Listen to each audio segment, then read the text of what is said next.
Hi ಎಲ್ರಿಗೂ ನಮಸ್ಕಾರ. Welcome back to my YouTube channel. ಎಲ್ರು ಹೇಗಿದ್ದೀರಾ? ಐ ಹೋಪ್ ಎಲ್ರು ಆರಾಮಾಗಿದ್ದೀರಾ ಅನ್ಕೊಂಡಿದ್ದೀನಿ.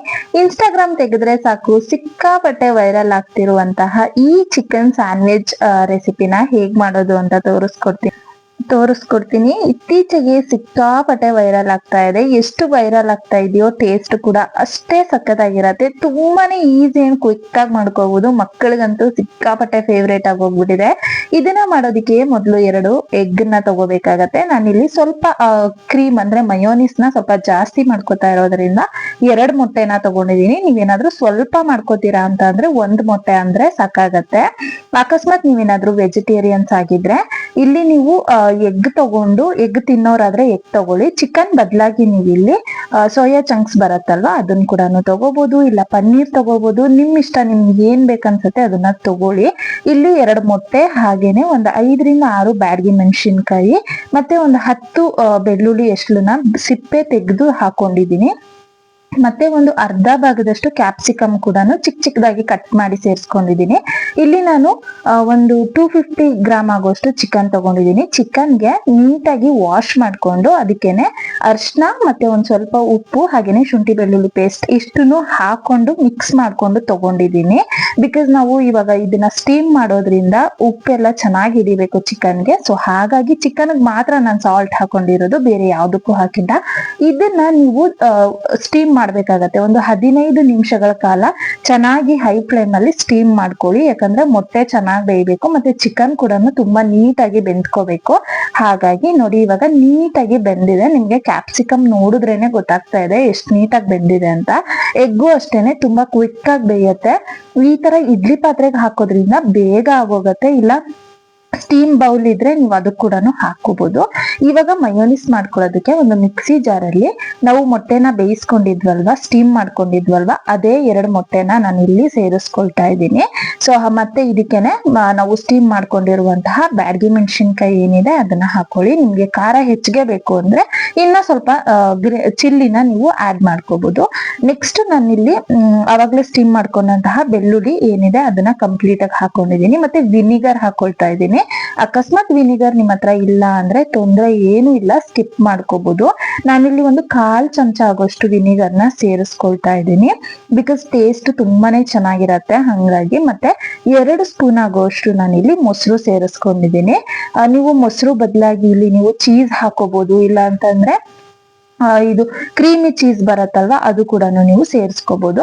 ಮತ್ತೆ ಸ್ವಲ್ಪ ಫ್ಲೇವರ್ಫುಲ್ ಆಗಿರ್ಲಿ ಅಂತ ಅನ್ಬಿಟ್ಟು ನಾನು ಇಲ್ಲಿ ಚೀಸ್ ಮೆಲ್ಟ್ ಅನ್ನ ಹಾಕೊಂಡಿದ್ದೀನಿ. ಹಾಗೇನೆ 1/4 ಚಮಚ ಆಗೋಷ್ಟು ಉಪ್ಪನ್ನ ಸೇರಿಸ್ಕೊಂಡು ಚೆನ್ನಾಗಿ ಫೈನ್ ಆಗಿ ಇದನ್ನ ನೀವು ರುಬ್ಕೋಬೇಕಾಗತ್ತೆ. ರುಬ್ಬೇಕಾದ್ರೆ ನಿಮ್ಗೆ ಏನಾದ್ರೂ ಕಷ್ಟ ಆಯ್ತು ಅಂತ ಅಂದ್ರೆ ದಯವಿಟ್ಟು ಎಣ್ಣೆನ ಹಾಕೋದಕ್ಕೆ ಹೋಗ್ಬೇಡಿ. ಎಣ್ಣೆ ಡೈರೆಕ್ಟ್ ಆಗಿ ನಾವು ಹಾಗೆ ತಿನ್ನೋದ್ರಿಂದ ಹೆಲ್ತ್ಗೆ ತುಂಬಾನೇ ಒಳ್ಳೇದಲ್ಲ ಅದು. ಸೊ ಹಾಗಾಗಿ ಸ್ವಲ್ಪನೇ ನೀರನ್ನ ಹಾಕೊಂಡು ರುಬ್ಕೊಳ್ಳಿ. ನಿಮ್ಗೆ ಏನಾದ್ರೂ ರುಬ್ಬೋದು ಕಷ್ಟ ಆದ್ರೆ ಮಾತ್ರ, ಇಲ್ಲ ಅಂದ್ರೆ ಹಾಗೆ ರುಬ್ಕೊಳ್ಳಿ. ನಾನಿಲ್ಲಿ 2 ಸ್ಪೂನ್ ಆಗುವಷ್ಟು ನೀರನ್ನ ಹಾಕೊಂಡು ರುಬ್ಕೊಂಡಿದ್ದೀನಿ.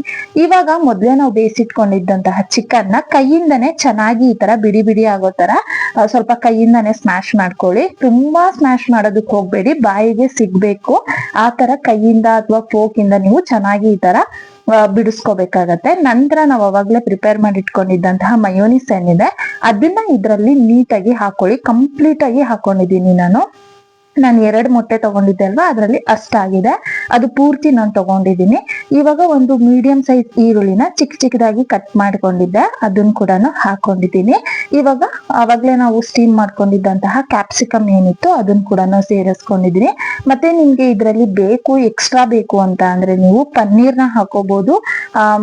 ಮತ್ತೆ ಇದು ಸ್ವೀಟ್ ಕಾರ್ನ್ ಬರುತ್ತಲ್ವಾ, ಸ್ವೀಟ್ ಕಾರ್ನ್ ಕೂಡ ಹಾಕೊಳ್ಬಹುದು. ನಾನು ಮೊದ್ಲೇ ಹೇಳ್ದಂಗೆ ನೀವೇನಾದ್ರೂ ವೆಜಿಟೇರಿಯನ್ಸ್ ಆಗಿದ್ರೆ ಇಲ್ಲಿ ನೀವು ಸೋಯಾ ಚಂಕ್ಸ್ ಕೂಡ ಸೇಮ್ ನಾನು ಚಿಕನ್ ನ ಹೇಗ್ ಹಾಕಿ ಸ್ಟೀಮ್ ಮಾಡ್ಕೊಂಡೆ ಅದೇ ರೀತಿ ಸೋಯಾ ಚಂಕ್ಸ್ ಕೂಡ ನೀವು ಹಾಕಿ ಸ್ಟೀಮ್ ಮಾಡ್ಕೊಂಡ್ರಿ ಅಂತ ಅಂದ್ರೆ ಅದನ್ನ ಕೂಡ ಸೇರಿಸ್ಕೋಬಹುದು. ಸೇಮ್ ಚಿಕನ್ ತರಾನೇ ನಿಮ್ಗೆ ಅನ್ಸುತ್ತೆ.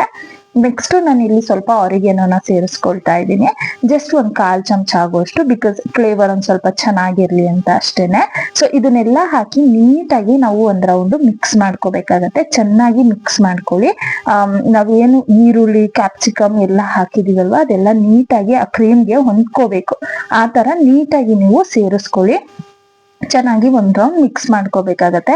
ನೋಡಿ ಎಷ್ಟು ನೀಟಾಗಿ ಕಾಣ್ತಿದೆ. ಮತ್ತೆ ಮಯೋನಿಸ್ ನೋಡಿ ಎಷ್ಟು ಚೆನ್ನಾಗಾಗಿತ್ತು. ಮಯೋನಿಸ್ ಅಂತ ಅಂದ್ರೆ ತುಂಬಾನೇ ಚೆನ್ನಾಗಿತ್ತು.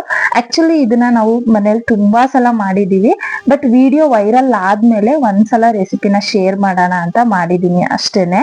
ಸೊ ನೋಡಿ ಇವಾಗ ಇದನ್ನ ನಾನು ಬ್ರೆಡ್ ಸ್ಯಾಂಡ್ವಿಚ್ ಬ್ರೆಡ್ ಬರುತ್ತಲ್ವಾ ಅದ್ರ ಮೇಲೆ ಹಾಕೊಳ್ತಾ ಇದ್ದೀನಿ. ಅಂಡ್ ಇನ್ನೊಂದು, ನೀವು ಈ ಸ್ಟಫಿಂಗ್ ಏನಿದೆ ಇದನ್ನ ನೀವು ಶವರ್ಮಾ ರೋಲ್ ಆಗಿನೂ ಮಾಡ್ಕೊಳ್ಬಹುದು, ಇಲ್ಲ ಅಂತಂದ್ರೆ ನೀವು ಪಿಜ್ಜಾಗೆ ಮೇಲ್ಗಡೆ ಟಾಪಿಂಗ್ಸ್ ಆಗಿನೂ ಹಾಕೊಳ್ಬಹುದು. ಸಾಕಷ್ಟು ವೆರೈಟಿಗಳನ್ನ ಮಾಡ್ಬೋದು. ಇದೊಂದು ಸ್ಟಫಿಂಗ್ ಇಂದ ತುಂಬಾ ರೀತಿ ವೆರೈಟಿಗಳನ್ನ ಮಾಡ್ಬೋದು. ಈ ತರ ಬ್ರೆಡ್ ಮೇಲ್ಗಡೆ ನೀವು ಒಂದ್ ಸೈಡ್ ಅಲ್ಲಿ ಹಾಕೊಂಡು ಅದ್ರ ಮೇಲೆ ಇನ್ನೊಂದು ಬ್ರೆಡ್ ನ ಇಟ್ಕೊಂಡು, ಮಾಮೂಲಿ ನಾವು ಬ್ರೆಡ್ ನ ಹೇಗೆ ಆ ಕಡೆ ಈ ಕಡೆ ಬೇಯಿಸ್ಕೊತೀವಲ್ವಾ ತವಾ ಮೇಲೆ ಹಾಕ್ಬಿಟ್ಟು ಅದೇ ತರ ಬೇಯಿಸ್ಕೊಳ್ಳೋದು ಅಷ್ಟೇನೆ.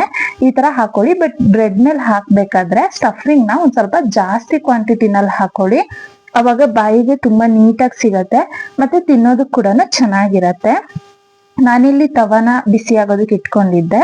ಆಲ್ರೆಡಿ ನಾನು ಇದಕ್ಕೆ ಒಂದ್ 2 ಚಮಚ ಆಗೋಷ್ಟು ಆಯಿಲ್ ನ ಸೇರಿಸ್ಕೊಂಡಿದ್ದೀನಿ. ನೀವು ಎಣ್ಣೆ ಬದಲಾಗಿ ಇಲ್ಲಿ ಬಟರ್ ಕೂಡ ಸೇರಿಸ್ಕೋಬಹುದು. ಬಟರ್ ಸೇರ್ಸೋದ್ರಿಂದ ಇನ್ನೂ ಫ್ಲೇವರ್ಫುಲ್ ಆಗಿರತ್ತೆ. ನೀವು ಬಟರ್ ಕೂಡ ಸೇರಿಸ್ಕೊಳ್ಳಿ. ನಾನಿದೆ ಎಣ್ಣೆ ಮಾತ್ರ ಹಾಕಿದ್ದೀನಿ, ಬಿಕಾಸ್ ನನ್ನ ಹತ್ರ ಬಟರ್ ಖಾಲಿ ಆಗಿತ್ತು, ಹಂಗಾಗಿ ಎಣ್ಣೆ ಅಷ್ಟೇ ಹಾಕೊಂಡಿದ್ದೀನಿ. ಇದನ್ನ ಹಾಕೊಂಡು ತುಂಬಾ ಹೊತ್ತು ನಾವು ಬೇಯಿಸೋ ಅವಶ್ಯಕತೆನೇ ಇಲ್ಲ. ಯಾಕಂತಂದ್ರೆ ಆಲ್ರೆಡಿ ನಾವು ಚಿಕನ್ ಆಗಿರ್ಬೋದು ಅದ್ರಲ್ಲಿ ಹಾಕಿರುವಂತಹ ಎಲ್ಲಾ ಪದಾರ್ಥಗಳನ್ನ ಫಸ್ಟೇ ಸ್ಟೀಮ್ ಮಾಡ್ಕೊಂಡಿದೀವಿ. ಸೊ ಹಂಗಾಗಿ ತುಂಬಾ ಹೊತ್ತು ಕುಕ್ ಮಾಡ್ಬೇಕು ಅನ್ನೋದು ಏನೂ ಇಲ್ಲ. ಇಲ್ಲಿ ನೀವೇನಾದ್ರೂ ಮತ್ತೆ ಇನ್ನೇನಾದ್ರೂ ಆಡ್ ಮಾಡ್ಕೋಬೇಕು ಅಂತ ಅಂದ್ರೆ ಸ್ಟಫಿಂಗ್ ನ ಹಾಕ್ಬೇಕಾದ್ರೆ ಮೇಲ್ಗಡೆಗೆ ಒಂದ್ ಸ್ವಲ್ಪ ಚೀಸ್ ಇದ್ರೆ ಚೀಸ್ ಹಾಕೊಳ್ಳಿ, ತುಂಬಾ ಚೆನ್ನಾಗಿ ಬರುತ್ತೆ.